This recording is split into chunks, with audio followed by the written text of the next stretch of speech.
Meus irmãos, como já mencionei na oração, o pastor Marcos e o pastor Naum estavam já ontem em viagem a visitar os campos missionários no interior e precisaram refazer a rota por conta dessa tragédia. Foi um acidente de trânsito e que acabou levando a vida do pastor Azael.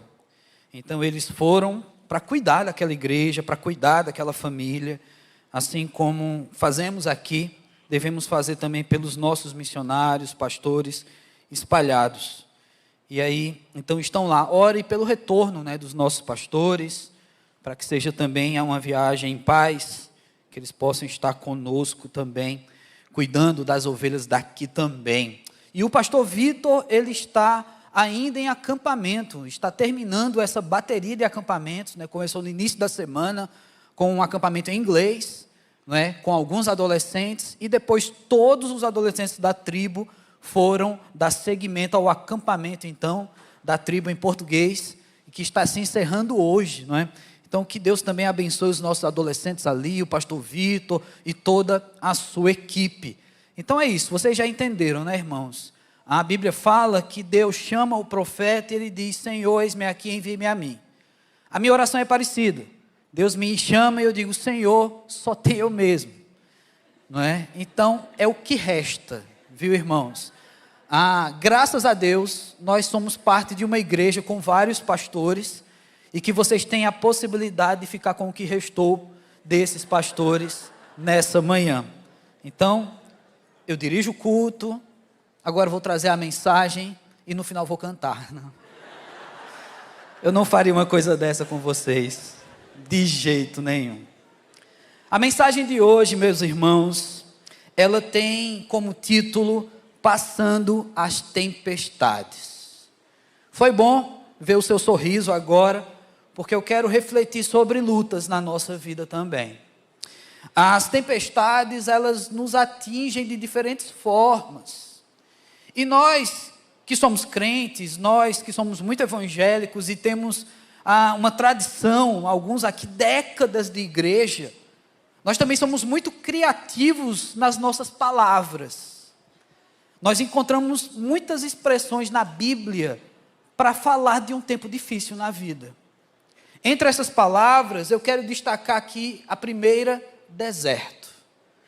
Quando nós passamos por tempos difíceis, muitos costumam dizer que estão num verdadeiro deserto. A segunda palavra é justamente a que nos dá um norte sobre o que vamos falar aqui hoje: é tempestade. Quando a nossa luta parece uma tempestade, parece algo que está querendo nos derrubar, invadir a nossa alma, tirar a nossa paz. Percebam que essas expressões, elas trazem extremos.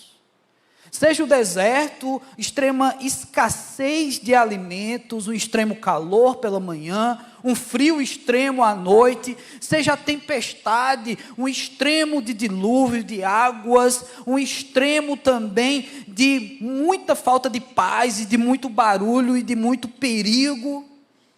Aqui nós temos situações e que nos trazem a pensar e muitas vezes comparar o momento da nossa vida. E é claro que existem outras expressões, como eu falei, nós crentes temos muitos e somos muito criativos quanto a isso. Nós costumamos dizer que também passamos por provas, nós costumamos dizer que passamos por batalhas, nós costumamos dizer que passamos uma reflexão ou uma flexão da provas, é a provação. Então há tantas situações. Hoje vamos falar de tempestades. E mais, ao pensar sobre situações extremas que podem nos abater, abalar a nossa fé até, eu vejo na palavra de Deus também uma percepção de que Deus está acima disso. Assim como cantamos, o nosso Deus está além da tempestade, está sobre ela. Ele é todo poderoso. E o salmista, ele entendia isso.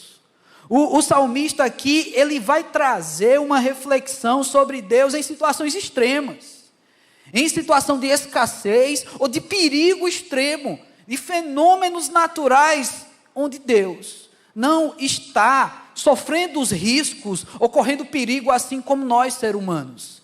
Deus é o Todo-Poderoso que está acima de tudo isso. O Salmo é um salmo que eu amo muito, o Salmo 29.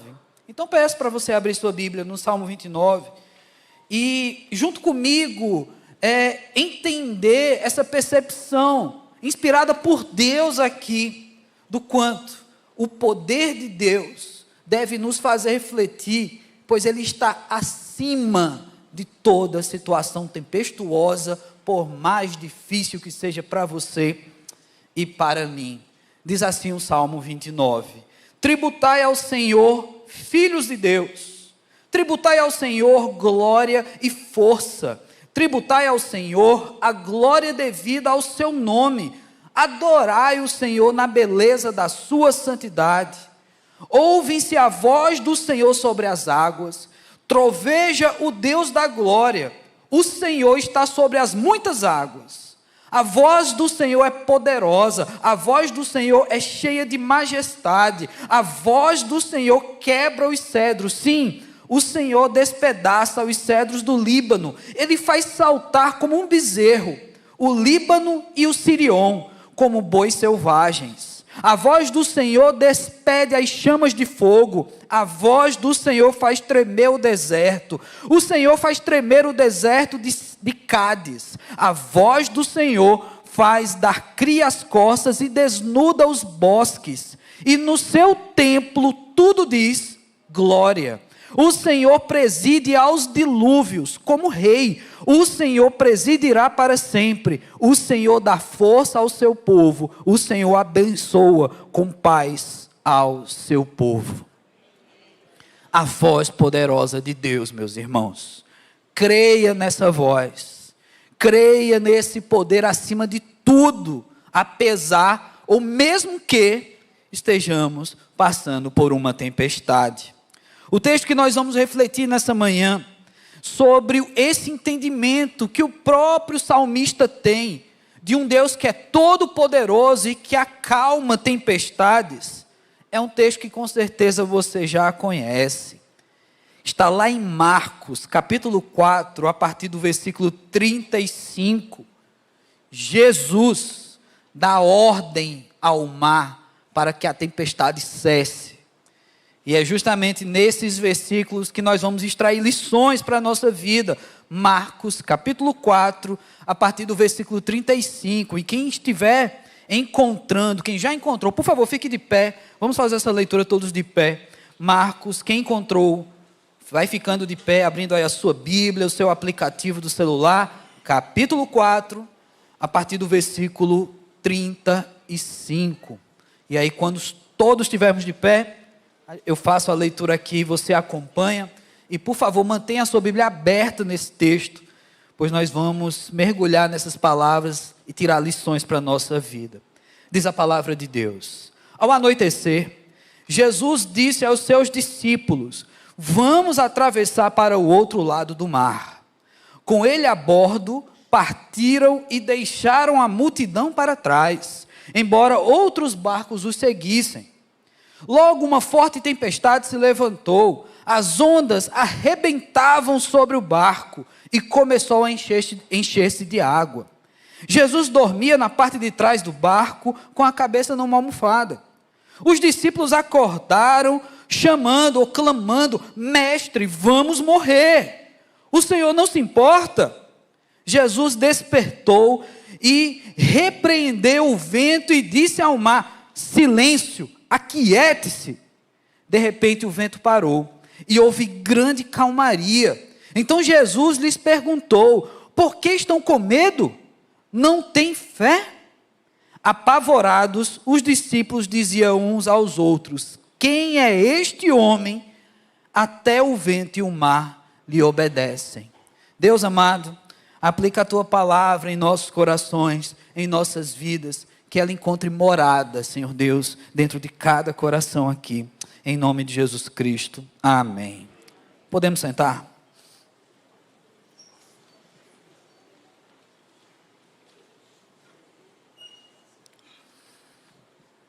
O texto que segue nessa narrativa de Marcos, segue um texto onde Jesus já estava relativamente famoso. Jesus já estava realizando os seus ensinos e milagres.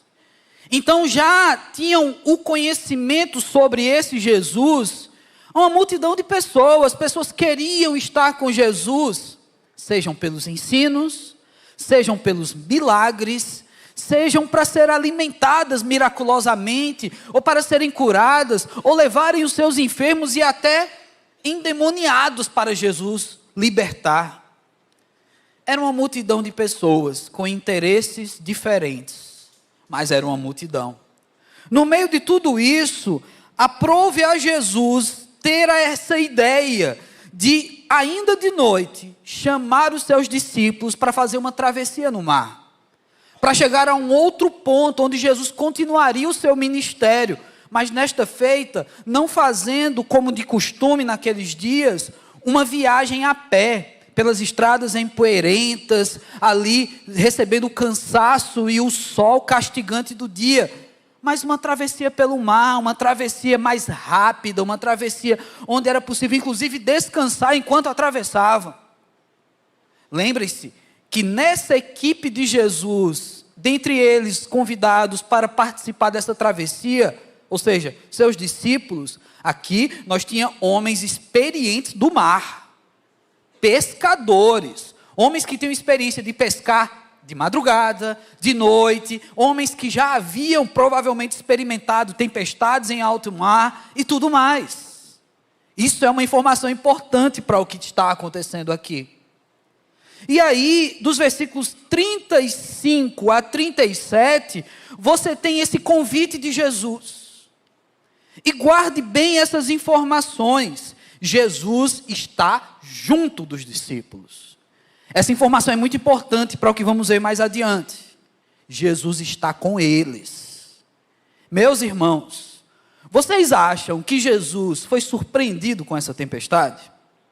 Vocês acham que de alguma forma, alguma coisa acontece para Jesus pela qual ele já não sabia? Jesus, quando pregava para fariseus, especialistas da lei, doutores, muitas vezes sequer eles falavam o que pensavam sobre Jesus, mas a Bíblia diz que Jesus sabia o que estava no coração deles. Não precisavam nem falar, Jesus já sabia. Jesus é Deus, Ele tem todo o poder. Jesus, Ele vai dizendo aos discípulos, aos poucos, sobre sua morte, crucificação, antes de acontecer, sobre as perseguições que os próprios discípulos haveriam de receber. Jesus sabia todas as coisas. Jesus não foi pego de surpresa com essa tempestade. Jesus chamou os discípulos para uma tempestade. Essa é a ideia. Só que Ele está junto com eles. E isso importa muito. Porque você provavelmente conhece um outro momento em que Jesus também se encontra com os discípulos em meio ao mar. Num outro momento, Jesus, Ele envia os discípulos por barco, mas Ele não vai junto. Num outro momento, Jesus aparece no meio da noite andando sobre as águas, e aquela história de Pedro, que também desce do barco e tenta ir andando sobre as águas até Jesus. Mas esse momento hoje, narrado aqui em Marcos, ele é diferente.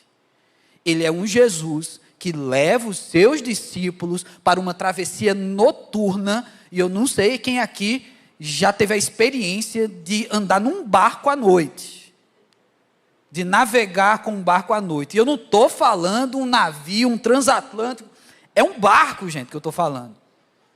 É um escuro que não se vê nada, você não entende o que está acontecendo à sua volta. O negócio balança, o vento bate e tudo assusta. E Jesus, intencionalmente, Ele faz isso com os discípulos. Ele convida e entra nesse barco junto com eles. Então, mais uma vez, guarda bem essa informação. Ainda no versículo 37, é trazido aqui o perigo da situação. Uma forte tempestade se levanta, as ondas arrebentavam sobre o barco, que começou a encher-se d'água. O perigo está acontecendo. A situação pela qual Jesus colocou os discípulos, sabendo Jesus que viria uma tempestade, é uma situação grave. É uma situação grave. Então guarda isso, meu irmão, minha irmã, no teu coração. Jesus sabe da tua tempestade.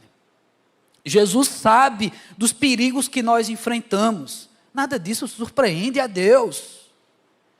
Mas a informação principal que nós temos nesses primeiros versículos é que Jesus está presente. Será que você já consegue perceber Jesus em meio às suas lutas? Será que você percebe, mas ainda não entende porque você ainda está passando por, de repente, uma tempestade? Pois é, meus irmãos, alguma lição nós devemos aprender aqui.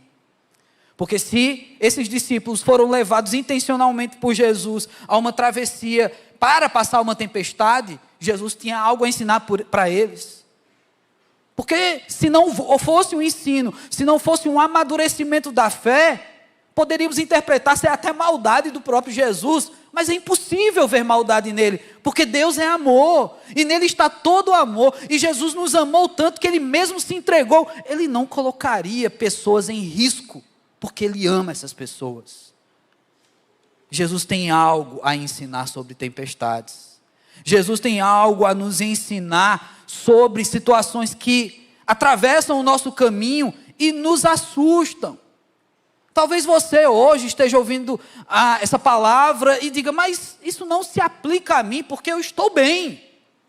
E eu não vou falar nada sobre você, porque tem gente que às vezes o pastor diz, olha, mas na sua vida, aí você, não pastor, afasta de mim essa palavra. Então eu vou colocar sobre a minha, não é? Pode ser que amanhã eu enfrente uma tempestade. E eu tenho que entender por que Jesus levou discípulos para uma tempestade. E por que eu, sendo de Jesus, salvo por Ele, amado por Ele, Ele também pode me levar para uma. Por quê? Na minha vida. Jesus faz isso com os seus discípulos. E logo em seguida, o versículo 38 nos assusta aqui. Assustou os discípulos. Talvez, para você que já leu comigo esse texto no começo da mensagem, você já diga, não, mas isso aqui foi passageiro. O sono de Jesus. Porque imediatamente após ser acordado, Jesus manda a tempestade cessar e ela cessa. Então você já tem a resposta da situação. Mas tenta imaginar, tenta se colocar nessa situação comigo, enquanto o barco está sendo jogado pelo vento, as águas estão entrando no barco, ele está se enchendo, o perigo é iminente. Jesus está dormindo, meus irmãos. E talvez a pergunta que os discípulos fizeram fosse a pergunta que eu e você fizesse também. Jesus dormia na parte de trás do barco com a cabeça numa almofada. Jesus estava confortavelmente dormindo no meio de uma tempestade. Os discípulos o acordaram, no susto, né? Chamando, mestre, vamos morrer. O Senhor não se importa. Gente, isso aqui é sério. Lembra que eu falei no começo que tinha gente aqui experiente em navegação, experiente em pequenos barcos balançam mais. Eles iam fazer pescarias, eles saíam de madrugada ainda escuro para isso, ia para alto mar. Haviam perigos e provavelmente já tinham passado por tempestades. Mas essa não era uma tempestade qualquer. Esse perigo que atingiu esses discípulos fazem com que eles tenham esse discurso, nós vamos morrer.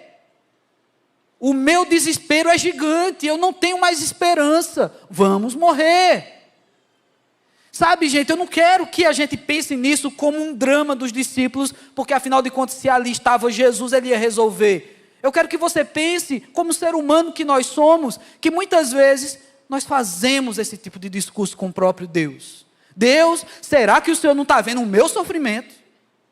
Será que o Senhor não está percebendo o quanto eu estou passando mal, eu estou sofrendo com isso na minha vida? Ou que talvez você até diga, Senhor, parece que eu vou morrer com tudo isso. Sabe, irmãos, isso não é um drama qualquer. Não é como seu marido que quando tem gripe diz que vai morrer. Sabe, porque mulher gripada faz tudo, já percebeu? E eu falo isso porque eu sou homem, eu sei. Homem gripado, ele começa, olha, a minha casa eu vou deixar para fulano. Homem gripado. Eu conheço um homem que fez uma cirurgia esses dias, gente. Eu não vou dizer o nome dele. Não quero perder meu emprego. Mas, gente, o homem é dramático, mas aqui, esses homens, eles não precisam fazer um drama para a esposa.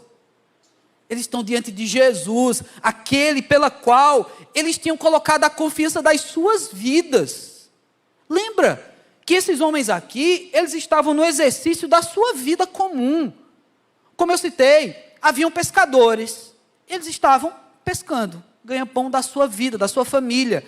E Jesus passa por eles e diz: siga-me, e eu vos farei pescadores de homens. Me segue.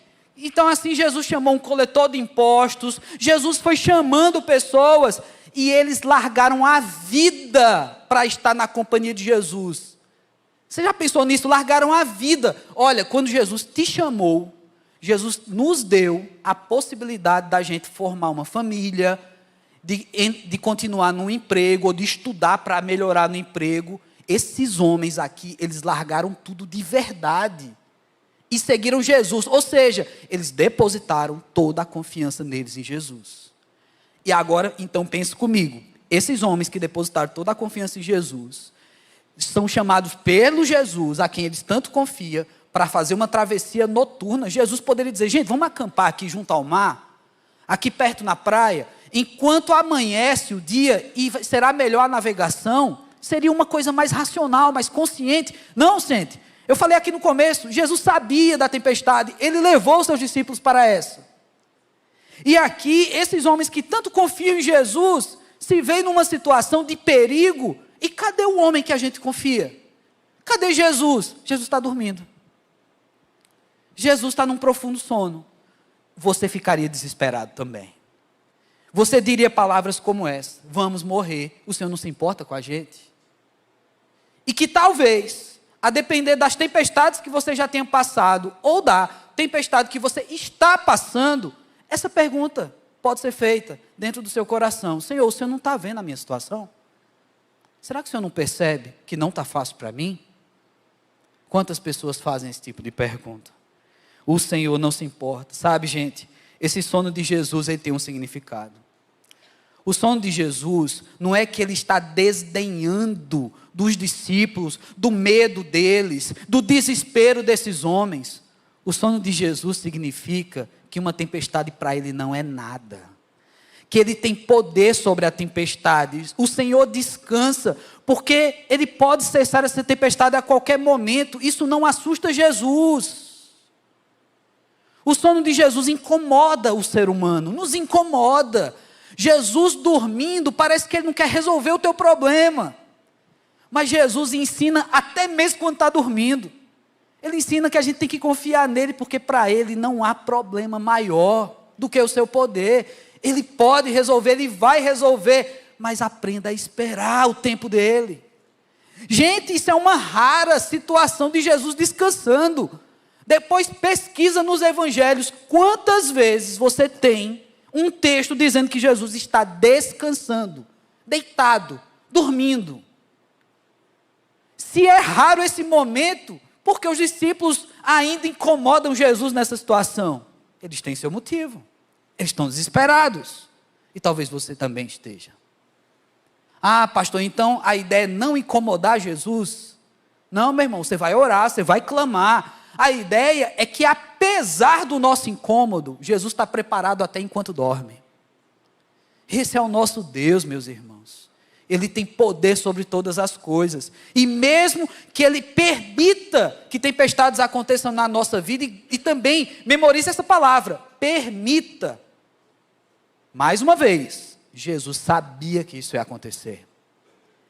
Há tantos exemplos na Bíblia de pessoas que passaram por tempestades e não largaram Jesus, e não se sentiram largados por Jesus. Eu quero dar um deles. Um exemplo pequeno, mas de alguém que também viveu assim.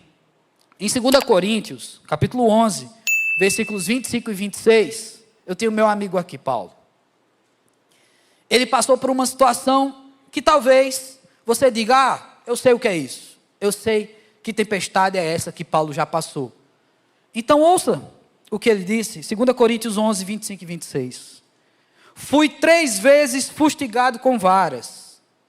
Ele foi castigado, ele apanhou com varas. Uma vez apedrejado. em naufrágio 3 vezes. Uma noite e um dia passei na voragem do mar. Em jornadas, muitas vezes, em perigos de rios, em perigos de salteadores, em perigos entre patrícios, em perigos entre gentios, em perigos na cidade, em perigos no deserto, em perigos no mar, em perigos entre falsos irmãos. E aí, vamos fazer uma comparação de vida? Isso é Paulo, gente. Paulo aqui, ele está sendo usado por Deus de uma forma maravilhosa, convertido, um homem que fez da transformação que Jesus fez na vida dele, como objeto de transformar outras vidas. Estudioso, plantador de igreja, pregador da palavra, multiplicava igrejas, ensinava a outros fazerem o que ele fazia. Paulo era pastor, missionário, professor de teologia, ele era tudo junto. E ele passou por tudo isso. E talvez numa interpretação rasteira, com base no mero coração humano, ou no mero achismo que nós temos, é injusto um homem de Deus, tão maravilhoso, sofrer tudo isso. Mas aqui não é o lado da justiça, não é julgar Deus por permitir Paulo ter passado por tudo isso, é que esse testemunho de Paulo serve até para nós hoje. Deus ensinava a Paulo a depender dele, Deus ensinava a Paulo que apesar dessas durezas que ele passava no ministério, o ministério era do Senhor e não de Paulo, não era isso que ia tirar tudo aquilo que Deus estava fazendo na sua vida. Meus irmãos, se Paulo passava por situações assim, não foi uma tempestade, foram 3 naufrágios. Foi um dia e uma noite inteiro, 24 horas, em uma só dessas tempestades. E isso foi só uma das experiências que Paulo viveu. E aí você pode dizer, pastor, já entendi, eu sou feito Paulo, já passei por várias tempestades na minha vida. Então, quer dizer que eu tenho que simplesmente silenciar e esperar o sono de Jesus até ele acordar e acalmar a tempestade? Sim e não. Talvez a sua tempestade, o momento que você está passando hoje, esteja exatamente vivendo com Jesus no barco, mas dormindo. Mas não esqueça, ele está lá. Jesus está com eles. Mas se ele já acordou e já mandou o mar se acalmar, a tempestade cessar, e aí essa tempestade está passando por esse momento, talvez no nosso imediatismo, a gente quer que tudo aconteça de uma só vez. Imagina, gente, um Paulo naqueles dias imediatista como nós somos hoje. Quer dizer, nós não, né? Talvez só eu seja imediatista. Ninguém aqui tem pressa para tudo. Paulo vivia todas essas coisas, e ele não está usando isso para fazer um drama para os irmãos da igreja de Coríntios. Ele está dizendo, olha, Deus esteve comigo em todas elas. Ele estava lá comigo. Deus, Jesus Cristo, está no barco. Sabe, meu irmão, eu sei que é difícil às vezes, olhar para um lado e para o outro, e fazer uma travessia no mar escuro, e não ter socorro, e parecer que você está só mesmo. Às vezes até dentro de uma multidão da igreja você se sente só, porque parece que ninguém entende o que você está passando.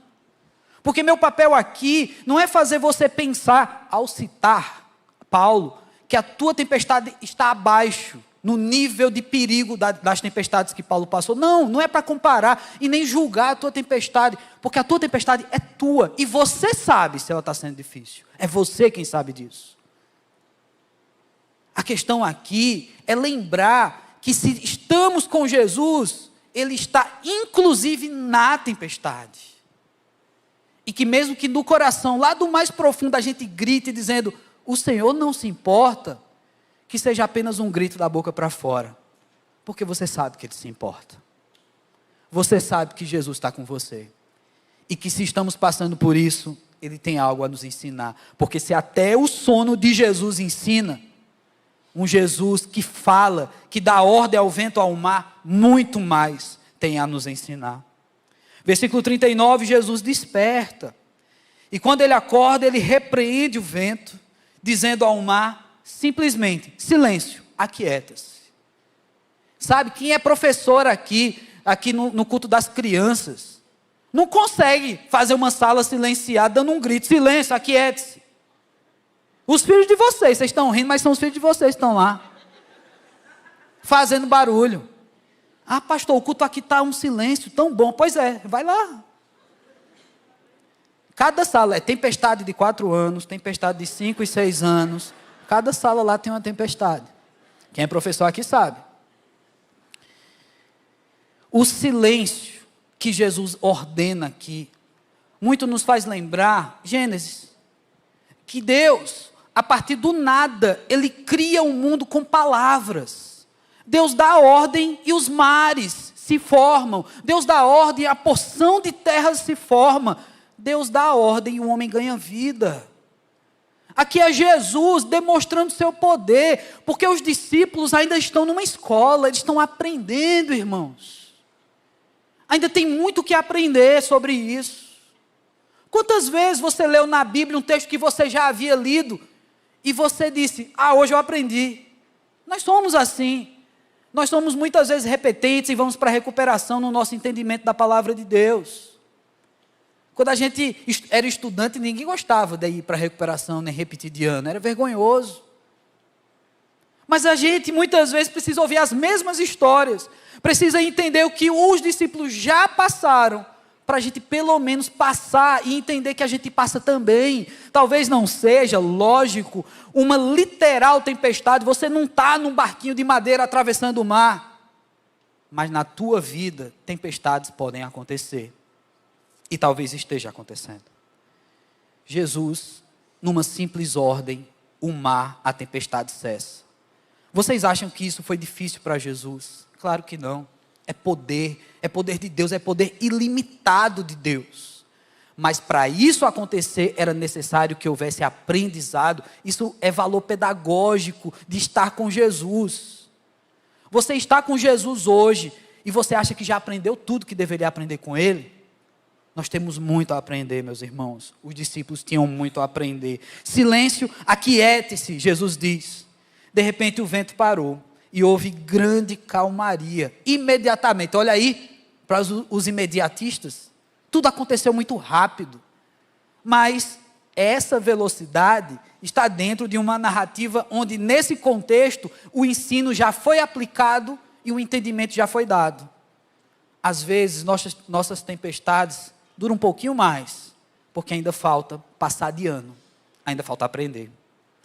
Os discípulos então, ao perceber isso, e ouvir de Jesus essa ordem, essa calmaria, eles são perguntados, os discípulos, por Jesus, versículo 40. Jesus lhes perguntou, por que estão com medo? Ainda não têm fé? Gente, isso aqui é um elemento também diferente na palavra de Deus. Porque normalmente, nós compreendemos que fé é crer, é acreditar sem ver, é acreditar e esperar nas coisas que ainda não se resolveram. Ter fé é dar um salto no escuro, esperando que Jesus nos segure. Mas o antônimo à fé nos faz pensar muitas vezes que é a simples incredulidade, que é descrer que Ele pode nos segurar nesse salto, que é só acreditar quando vemos. E pode se aplicar o antônimo de fé a isso, a incredulidade. Mas aqui, nesse texto, Jesus traz algo diferente. O antônimo da fé é o medo. E isso é muito difícil, desenvolver um entendimento sobre isso. Porque o medo também tem um papel. O medo tem sua participação na nossa vida. Eu vou falar de uma forma muito clara. Você usa cinto de segurança porque você tem medo de um acidente ou da multa. Mas você tem medo. Ou senão a gente nem usava, gente. Vamos ser sinceros. Você tranca a sua porta porque você tem medo. Ainda hoje eu não entendo. Eu sei que tem gente que trabalha até com isso, com fechadura aqui e tudo mais. Eu não entendo porque existe fechadura que dá 2 voltas. Eu fico olhando, uma volta não resolve. Né? Imagina o ladrão chegar na sua residência e dizer, essa porta deu 2 voltas, eu não vou entrar aqui de jeito nenhum. Eu só entro na porta que deu uma volta só, não é? Mas voltando, isso tem nada a ver. Você fecha a sua porta, volta para a tranca. Você fecha a sua porta porque você tem medo que algo aconteça. Ou senão a gente dormia de porta aberta. A gente coloca tranca, cerca de arame farpado. A gente sai pelas ruas de Fortaleza procurando andar por aí com vidro fechado e evitando certos lugares. Porque a gente tem medo. Por que eu estou falando tudo isso? Porque o medo também preserva. O fator medo nos ajuda a nos manter vivos. Se você colocar um bebê aqui, ele vai caminhando ou engateando até cair, porque ele ainda não sabe o medo, o cuidado que tem essa altura. Que para a minha altura aqui já é um precipício. Então, a falta do medo é arriscar-se demais. E agora dizer que o medo é um oposto ou um antônimo à fé, é perigoso, porque eu posso te colocar numa situação de que você diz, agora então eu não preciso mais ter medo, pastor. Eu vou fazer tudo sem medo. Calma, calma. No contexto em que os discípulos estão atravessando uma tempestade, Jesus está no barco, dormindo, deixando os discípulos desesperados.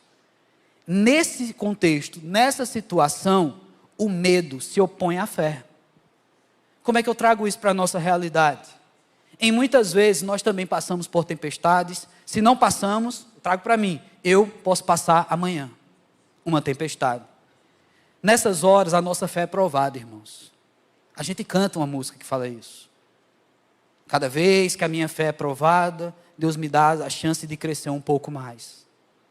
Mas será que a gente coloca esse entendimento na vida? Ninguém quer ser provado. Ninguém quer passar por provas. A gente canta, mas fica assim, Deus, meu irmão aqui do lado.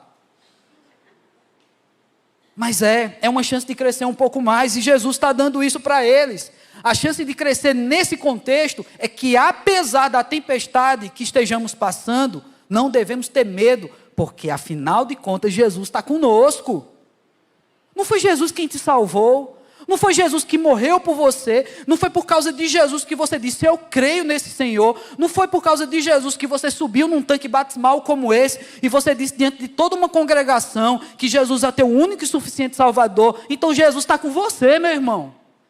Jesus está com a gente, Ele está no barco. Só que as tempestades, às vezes, deixam a gente desesperado, e a gente para de ver Jesus. Ou pior, quando olha, parece que Jesus está dormindo. Para o nosso desespero, é daí que o medo se opõe à fé. É daí que o medo se opõe à fé. É quando a gente acha que Jesus nos abandonou. Quando a gente tem medo de perder Jesus. Esse medo, ele é oposto à nossa fé. O versículo 41, aqui nós temos a reação dos discípulos. Antes, eles estavam desesperados. Agora eles estão apavorados. Olha que coisa. Desesperados com a tempestade, com aquele sentimento de quase morte. Agora eles estão apavorados com o quê? Com o poder de Jesus Cristo. Apavorados, os discípulos diziam uns aos outros, quem é esse homem? Até o vento e o mar lhe obedecem. Pois é, quem é esse homem? Sabe, essa pergunta eu faço para mim também, quando eu estava preparando essa mensagem. Essa pergunta eu quero compartilhar com você. Quem é Jesus para você? Quem é esse homem para você? Quem é esse Jesus que nós cremos tanto, que tem poder, que nós lemos nas Escrituras, o poder se manifestar, que a gente se arrepia quando vê esse poder, que a gente sente uma presença, que a gente coloca o joelho no chão e entrega, e intercedemos e nos comunicamos com esse Jesus. Mas quem é esse Jesus quando estamos na tempestade? Será que é o mesmo Jesus que a gente crê tanto, que a gente às vezes prega para o outro? É o Jesus que lá no fundo do nosso coração a gente está dizendo, será que o Senhor não se importa? Como os discípulos aqui fizeram? Quem é esse Jesus para você, minha irmã? Quem é Jesus para você? Eu tenho uma outra pergunta. Não, pastor, mas Jesus é o Todo-Poderoso, é o Filho de Deus. Amém. Mas você confia no poder desse Jesus? Você confia? Porque esses discípulos ainda estão em aprendizado, então eles ficaram apavorados com esse poder. Mas eu e você, quando lemos esse texto, a gente nem se apavora tanto, não é? Isso simplesmente alimenta a nossa fé, dizendo, esse Jesus é poderoso mesmo. Jesus tem poder até quando está dormindo. Pois é, meus irmãos, mas na prática, em meio à sua tempestade, Jesus é tão poderoso assim? Você está confiando nesse poder de Jesus? Eu quero convidar a banda já a assumir o seu posto aqui atrás, porque a gente está chegando ao final.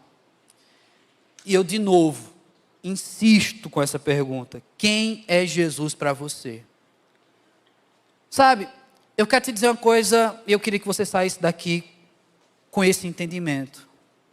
Jesus é exatamente o que você precisa que Ele seja para você. Um dia você precisou de um Salvador, e Ele te salvou. Outros dias você vai precisar de um outro Jesus. Não que a Bíblia nos apresente vários Jesuses. Isso não existe. É um só. Mas que tem um poder ilimitado. E que se apresenta a nós exatamente para atender a nossa tempestade. Por mais que ela esteja demorando, ou que aparentemente Ele está só dormindo, Jesus é exatamente o que você precisa. A Bíblia nos apresenta Jesus de várias e várias formas. A Bíblia diz que Jesus é o Filho do Altíssimo. Ele é o príncipe da paz. Jesus é a luz do mundo. É o Cordeiro de Deus. É o Nazareno. Jesus é o leão da tribo de Judá. Ele é o pão da vida. O Salvador do mundo. Jesus é o bom pastor. O Senhor dos senhores. Ele é o Emanuel, o Galileu. Jesus é de Nazaré. Ele é o Messias. Ele é o Rei dos reis. Jesus é o Filho amado, é o nosso Salvador. Jesus é a ressurreição e a vida. Jesus é o Senhor Deus, a imagem do Deus invisível. Jesus é o Filho do homem, o Santo de Israel, o caminho, a verdade e a vida. Jesus é o cabeça da igreja, a videira verdadeira, o sol da justiça. Jesus é o sumo pastor, o alfa e o ômega, o Filho do Deus vivo. Ele é o sumo sacerdote. Jesus é o rei das nações. Ele é a porta. Ele é o justo juiz, o rei da glória, o autor da nossa salvação. Jesus é um advogado junto ao Pai, o nosso Salvador. Jesus é aquele que havia de vir. Ele é o carpinteiro, o bom mestre, a pedra viva. Ele é aquele que batiza com o Espírito Santo. Jesus é a palavra, é o verbo. Jesus é a rocha, Ele é a luz dos homens, o libertador, a videira. Jesus é um rabino, Ele é o Filho de Deus, Ele é a estrela do amanhã. Esse é Jesus, gente. Esse é Jesus que você crê, que eu creio. E que todas essas referências estão na Bíblia. Eu tenho a referência bíblica para cada uma delas. Se você quiser, me manda um WhatsApp que eu te devolvo com essa mensagem. E depois não me mande bom dia. Irmãos, esse é nosso Jesus. Para cada tempestade nós temos um atributo divino aqui. Para cada temporal tem um Jesus para acalmar. Ou para cada deserto, ou para cada batalha, para cada prova, para cada luta. Por isso eu não posso terminar hoje aqui essa mensagem sem te convidar a dar um passo de fé também na sua vida. Sabe, baixe sua cabeça. E eu quero te convidar, você que está passando por uma tempestade, a no seu lugar mesmo, só ficar de pé porque eu quero orar pela tua vida. Se você reconhece, eu estou passando por uma tempestade, e lembre-se, é a tua tempestade. Não precisa ser pior, nem melhor, não precisa ser tão grave quanto as de Paulo. Mas se você está passando e você reconhece isso, fica de pé. Eu quero orar por você. Eu quero orar com você sobre essa tempestade, sobre a sua tempestade e sobre esse Jesus que tem poder para acalmar a sua tempestade. Deus amado, Pai, recebe, Senhor Deus, a atitude de cada um aqui, como reconhecedores, Senhor Deus, de que também estamos passando por lutas temos passado, tempestades podem estar nos abatendo. Pode haver pessoas aqui, Senhor Deus, usando do mesmo discurso dos discípulos: Senhor, será que o Senhor não me vê? Será que o Senhor não percebe que eu estou desfalecendo, que eu estou sofrendo? Vem, Senhor Jesus, e nos ensina até no teu silêncio, até no teu sono profundo. Nos mostra que tu és todo poderoso para aplacar qualquer uma dessas tempestades, para fazer acalmar o vento, cessar a tempestade no mar, nos trazer calmaria, uma paz que excede o entendimento. Oh, vem, Senhor Jesus, e mostra que muitas vezes, ainda nos tempos mais difíceis de tempestade, a tua voz ainda não mandou cessar, mas tu estás conosco nesse barco, Senhor. Não nos deixe, ó Pai, pecar pelo medo. Ao questionar a tua presença em nossa vida, não nos deixa, Senhor Deus, ter essa falta de fé. Oh, Pai amado, alimenta a fé de cada um desses, e que no tempo certo a tua voz poderosa acalme, Senhor Deus, e nós possamos também desfrutar de bonança aqui. Abençoa a vida de cada um desses, Senhor Deus. O Senhor sabe a tempestade que estão passando, e o Senhor tem poder para acalmar cada uma delas, Senhor Deus. Então vem, derrama o teu poder sobre cada uma vida aqui, ó Pai. Faz isso, Deus, opera a tua obra, os teus milagres, e ensina a cada um dos demais que ainda passaremos por novas tempestades em nossas vidas, que o Senhor nunca vai nos abandonar. Obrigado, porque o Senhor sempre está conosco. É assim que eu oro, no nome santo de Jesus Cristo. Amém.